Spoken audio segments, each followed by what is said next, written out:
Ano kayang pakiramdam ng may magulang? Mula sa pagkabata ko, hindi ko na sila nasilayan. Sagbol pa lang ako, namatay ng mga magulang ko. Lolo't lolo ko na lang ang nag-alaga sa akin. Sila lang tumayong mga magulang ko. Pero iba pala na tunay ng magulang. Tuwing may school program,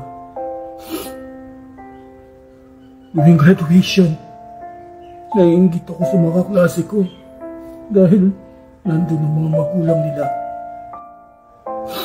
Ano kaya ang pakiramdam pag nandiyan ang magulang mo? Napakahirap maging ulila. Nasasakit ako sa kanila. Sana hindi sila nawala. Mahal na mahal ko sila.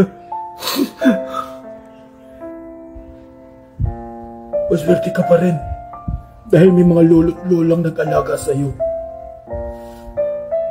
Mas matindi ang naranasan ko, Nelson. Hindi nga ako ulila. May mga magulang ako. Pero inabanto na nila ako. Buhay pa sila. Mas maganda pa nga ang naging ulila eh. Dahil, alam mo, wala na talaga sila sa mundo. Pero pag meron ka pang magulang at inabandona ka, wala nang sasakit pa doon. Iniwan ako sa mga kamag-anak ko na pinagmalupitan ako. Kinuha nga nila at turing sa akin pasahan. Pasalamat ka pa rin dahil di mo naranasan ang naranasan ko.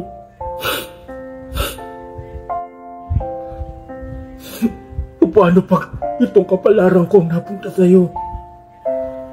Mas lalo ka mapanghihinaan na loob. Wala nang sasakit pa sa isang anak na inabandon na ng sariling mga magulang na kahit kunting pagmamahal hindi ka binigyan.